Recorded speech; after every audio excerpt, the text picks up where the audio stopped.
All right, good morning, everybody. All right, got a couple of you.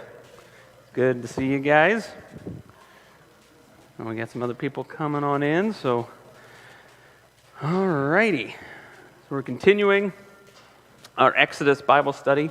Last week we looked at kind of the beginning of the wilderness journey, when Israel is past the Red Sea and they're beginning to get into freedom. And so we looked at that kind of miraculous thing that God did by letting them part the Red Sea and bring them over in the dry ground. And so today we're continuing the story, and I kind of led it off with, we talked a little bit last week as we were ending the lesson that everything, even though they're out of slavery and they're obviously rescued, it didn't mean that everything was going to be fixed. And none of the problems were going to come from God. They were going to come from His people. So to begin, one thing that we can start talking about, I've realized this the older I get and just the more life I live. Humans have an incredible ability to forget. What are some things you typically forget? They can be big things, they can be small things. What are things you typically forget? Yeah, Barry.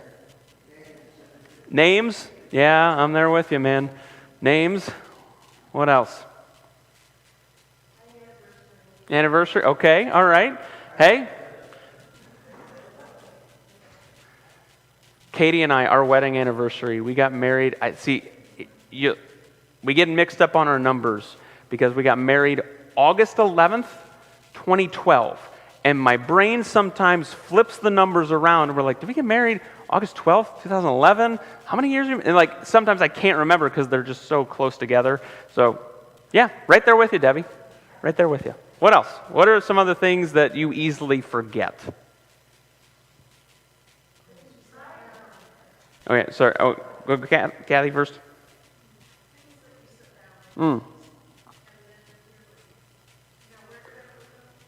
Yep. So things you set down, like keys, I forget that all the time. And sometimes it's just in my pocket. You know what I mean? Like, oh, there it is. It's with me. Yeah, Ruth?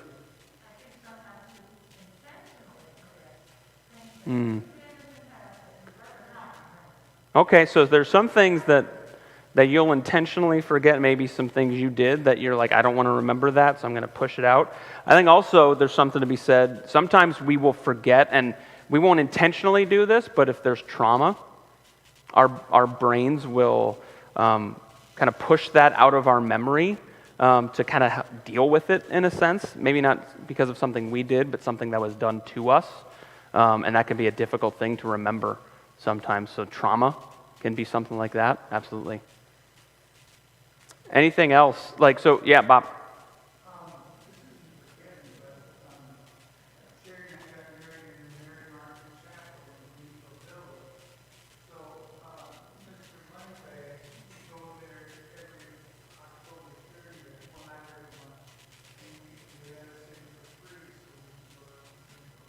Okay, all right. Yeah, so a lot of these things we bring up in terms of forgetting, they can be kind of everyday things, and those are all normal things. Okay, all right, yeah. So Bob, yeah. Yeah. Yeah, so we can forget God's control. We can forget God's bigness. And I think that's one that we don't often think of right away, but if we look at our life, how often do we forget God's faithfulness? And we kind of hit a situation, we come to a hard place, and we wonder, God, where are you? How are you going to take care of me? Am I going to be okay? And part of that, those are all normal things to experience and to ask. But I think part of it is we can forget, wow, God has been incredibly faithful the whole time. And we can forget that very easily. There's another thing I've also noticed in myself and other human beings. You guys know the phrase, grass is always greener on the other side? What does that phrase mean?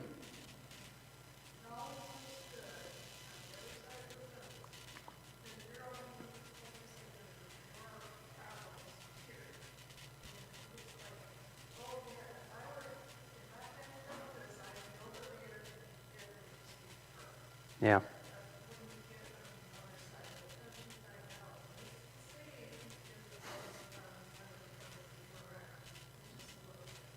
Yeah, so there could be this thing where in our reality, we know all the problems and difficulties, and when we look at kind of the other side, maybe somebody else's experiences or a different set of circumstances, we're like, well, they don't have any problems. We're like, oh, if I was only there, my problems would be fixed. And then you realize when you get over there, wherever that is, oh, there's just as many problems I had before. Maybe they're different problems, but they're still problems. So the grass all of a sudden, there's always other greener pastures. Yeah, Barry? It's a reminder for me, be content with what you have and not look at the grass being a better place. Okay. Yeah. So the idea of being content where you are becomes an important practice. Being okay with, hey, I'm here and it may not be perfect, but I know that I'm here. Yeah, and that's a hard thing to live out. You got to be anchored in something stable to be able to do that. And for Christians, we would say that, hey, we can anchor ourselves in God, in His faithfulness, and so that whatever circumstance we're in, we can be content, like you're saying, Barry. Absolutely. So I bring up these two topics, easily forgetting things as humans, but then also our susceptibility to look at other circumstances and to think the grass is always greener. Because as we continue to read the book of Exodus, this is what's happening. The people of Israel are forgetting, and they're going to live in such a way where they're like, the grass was greener in Egypt. Which, if you just rationally think about it, is like, that's an insane thing for them to actually think and then say out loud to God. But that's what they do.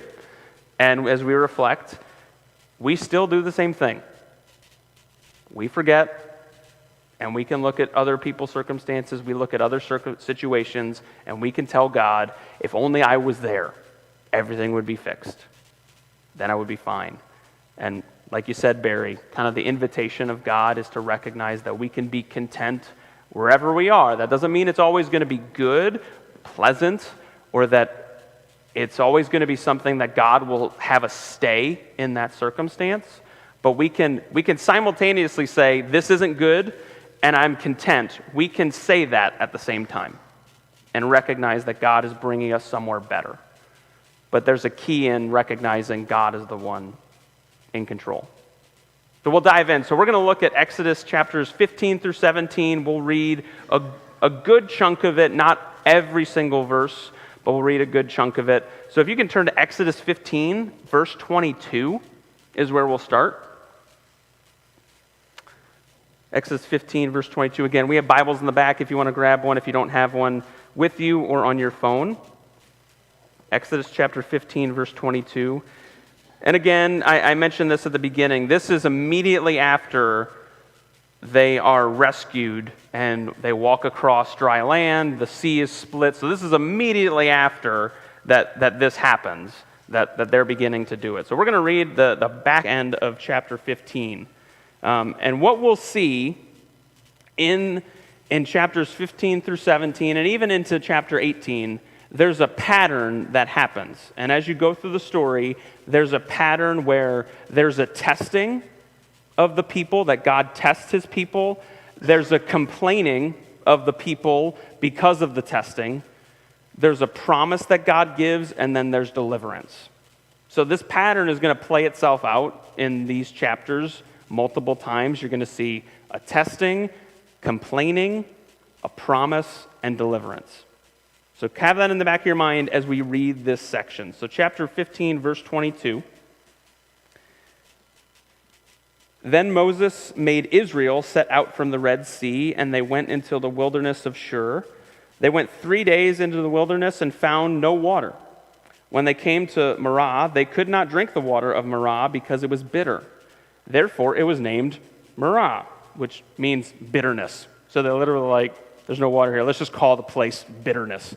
And the people grumbled against Moses, saying, what shall we drink? And Moses cried to the Lord, and the Lord showed him a log. And he threw it into the water, and the water became sweet. There the Lord made for them a statute and a rule, and there he tested them, saying, If you will diligently listen to the voice of the Lord your God, and do that which is right in his eyes, and give ear to his commandments, and keep all his statutes, I will put none of the diseases on you that I put on the Egyptians, for I am the Lord your healer. Then they came to Elim, where there were 12 springs of water and 70 palm trees, and they encamped there by the water. Okay. So, where do you see, there's 4 things: testing, complaining, promise, deliverance. Where do you see those things? First of all, where do you see the testing going on? So their water was not good to drink, but even before that,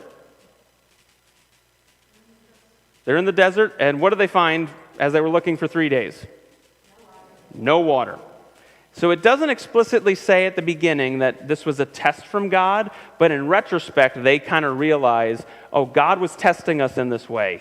He saved us by this miraculous thing of walking us across the Red Sea in dry land, and now all of a sudden we're wandering in the desert and there's no water for 3 days. And so you can imagine this is a test of, hey, are you going to follow me and trust me even when things don't seem to be going the way you would hope?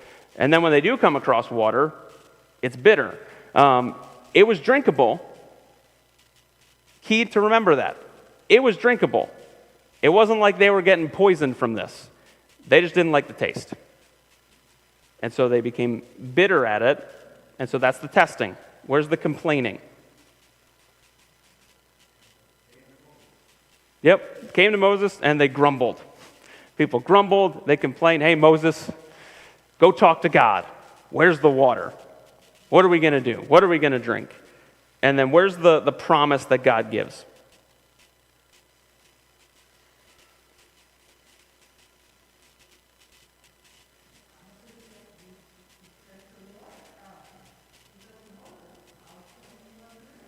Okay, I'll show you what to do. And what's the thing that he shows to do? Yep. Just throws a piece of wood into the water, which, that's a weird thing, right? All right, the water tastes like garbage. Take this piece of wood, throw it in the water, and then you'll drink. That's a crazy thing, but notice there's a promise implicit in that. Trust me in this, and I promise that this will be water for you to drink. Throw this log in, throw this wood in, and I will provide for you water. And then, by extension, they then drink the water, and that's where the deliverance piece comes in. So, think about the narrative at this point. They're still, think about this. They are still following a cloud of fire and smoke. Remember this. And they still go to Moses and they're like, is God going to take care of us? You should be laughing. It's a comical thing to be like, wow, we just walked across dry ground. Our enemies were defeated and we did nothing. We just walked across the ground and there's a huge cloud that leads us every single day. And they still say, are you going to take care of us, God? Are you going to make sure that we have water to drink? I think that shows us something about the human heart, that we easily forget, even when it's right in front of us. We easily forget God's goodness, his faithfulness, and his provisions that he gives to us every single day. It's easy for us to forget it because we can pick on these guys. Because their misdeeds are written in a book that millions and billions of people read for centuries. Fortunately, that doesn't happen in our lives by and large, right? But we do the same thing. We still struggle to remember God is with us and God is going to provide for everything we need. And we still come to him and say, God, are you going to take care of me? Which again is a normal feeling. It's a normal thing to wonder. But they take it to the next level and they grumble, they complain, they turn against Moses and against God. And so then God at the end of this gives a command, gives like a statute. And so he kind of like helps instruct them like, hey, listen, if you listen to me, things will go well for you. If you don't listen to me, things will not go well for you. He just kind of lays it out there and is like, hey, if you listen to me and follow in what I tell you, things will go your way. Now, we can read this, and sometimes Christians read this and they're like, great, so if I do what God wants me to do, everything's going to be great. And that's not really what God is saying. In an ideal world, yeah, if we perfectly followed God, things would go great. Let me ask you, how many of you are doing that? What's going on is God is kind of setting the stage, and as Moses is telling the story, he's setting the stage for us that's like, hey, God said, if you follow me and listen to what I tell you, things will go well for you. But if you don't, things won't go well for you. And you don't really need to know that much about the Old Testament. How do the people of God respond? Not really well. They know what they should do, but they don't do it. So Moses is setting the stage here for the reader, for us thinking about this story, to recognize people aren't going to be able to do this. And they're setting the stage and kind of setting it up for what comes next. So let's then continue, and we'll see another example. This one, it's going to be a bit longer. So we're going to read chapter 16 because it's one unit. And sometimes when we read the Bible, we break it off into chunks, which is a totally fine thing to do. However, sometimes it's really good to read like huge chunks all together because that's how it was written. That's how it was told. And so I'm going to read all of chapter 16. So it's going to be a bit longer, but follow along. If you have it in front of you, follow through with it and take in the picture, the story that's being told. So then chapter 16, this is after they're given these springs of water, which I didn't really talk about. Even though God knows they're going to be unfaithful, he provides them more water than they know what to do with. Like, did you notice that? Not only did he make the drinking water less bitter, he gave them more than they could have imagined. Because that's what God does. He exceeds our expectations. So starting at verse 16, or chapter 16, sorry.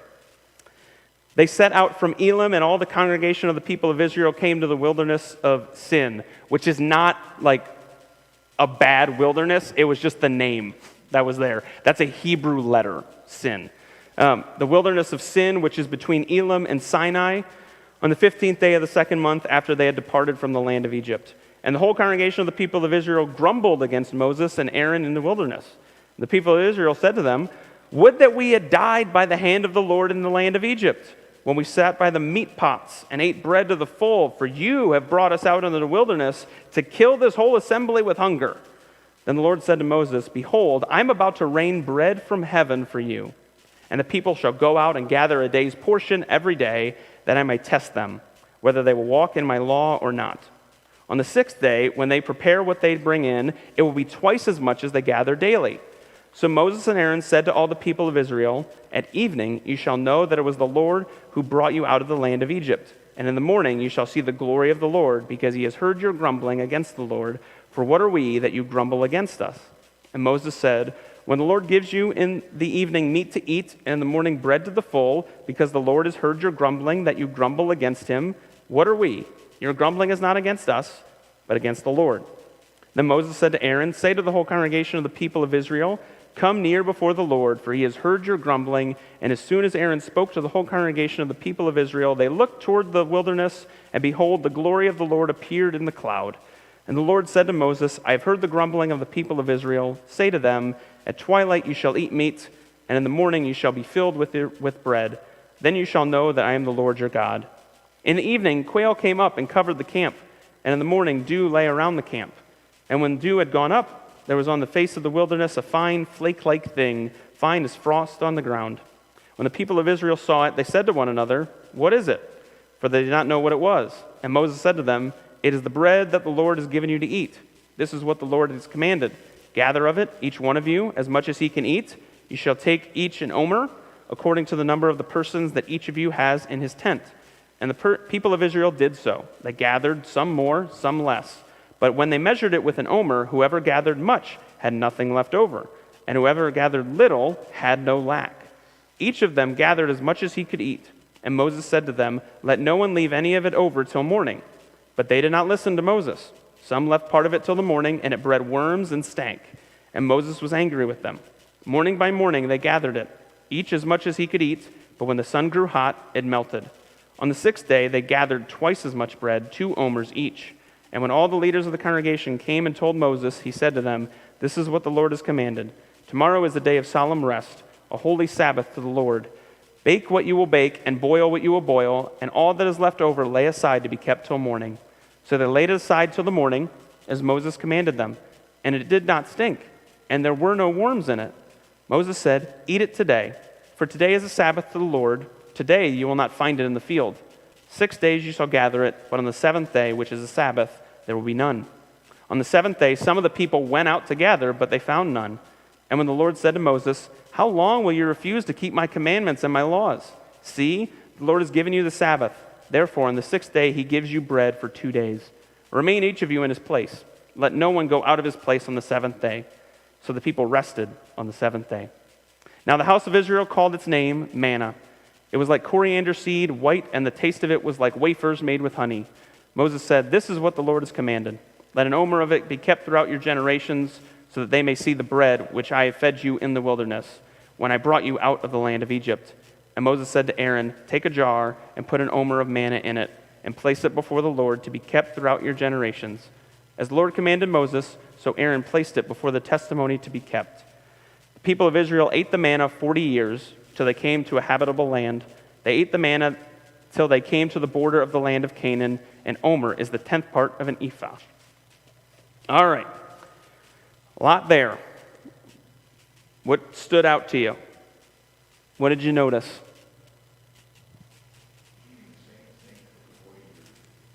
Eating the same thing for 40 years. Does that sound great, or does that sound not great?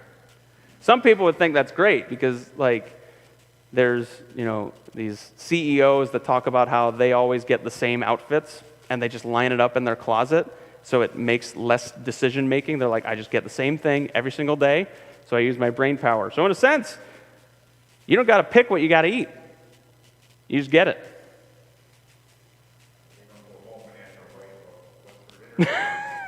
You don't go home and be like, "What's for dinner?" Great. What else stood out to you?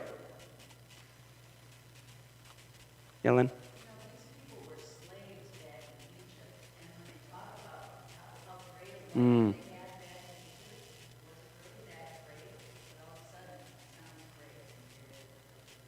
Yes, so you brought up that as they reflected upon Egypt, which when you think about it is not that long before this, there may be, there isn't a clear timetable, but you imagine a few weeks, maybe a month or two past being out of Egypt, and they're already like, man, wasn't it great? We were by the meat pots. Sure, we were enslaved and beaten and our children murdered. You know what I mean? But that's what's going on in their brain. They're like, it was great back in Egypt. What else stands out? Okay, so you notice that where... Okay.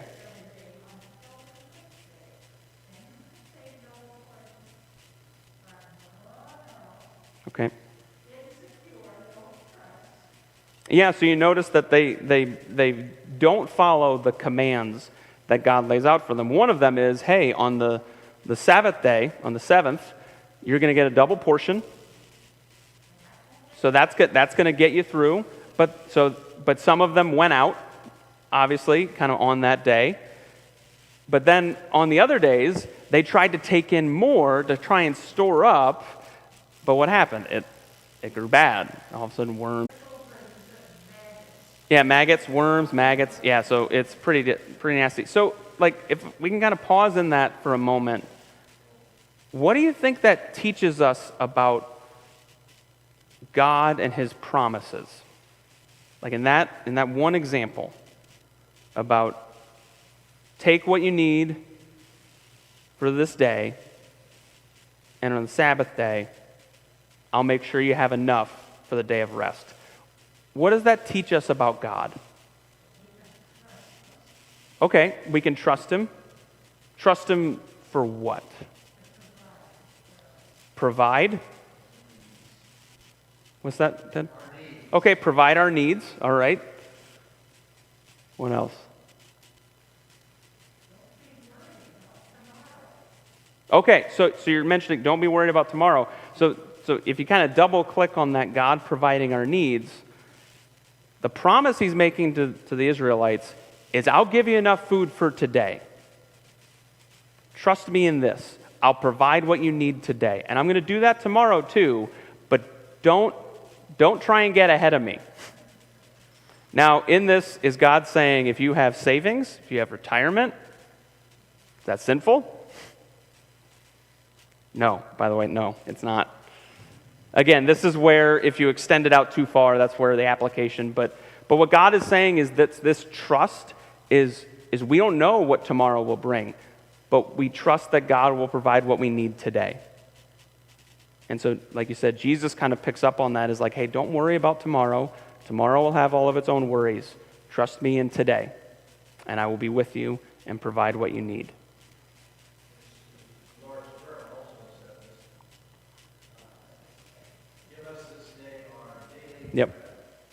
Yep, give us this day our daily bread.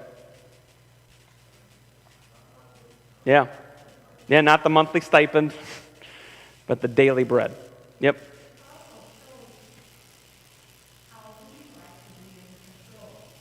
Okay. Which can lead to some of their reactions. So what about the Sabbath day? What do you think is so significant about God being like, hey, I'm going to give you a double portion, and I don't want you to go out? What's significant about that?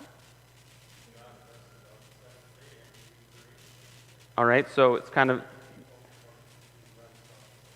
All right, so God rested on the seventh day of creation. Yeah, Kathy, what were you going to say?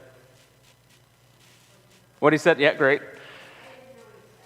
That God rested on the seventh day of creation, so that there was significance in that.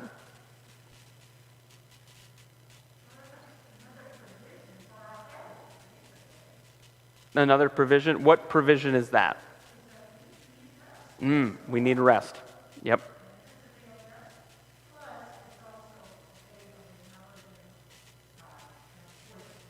Yes. No, and I'm glad you brought that up, that it's something we need. We need rest. I don't know if you guys knew this. We need rest. We got a little less of it last night. Time change. But we need rest. We need rest physically, mentally, spiritually. We need rest. And God has designed us in this way, and he even showed us, hey, I rested. Did God need to rest after creation? No, he's God. He doesn't need anything. But he was showing us, this is the rhythm I'm inviting you to live into.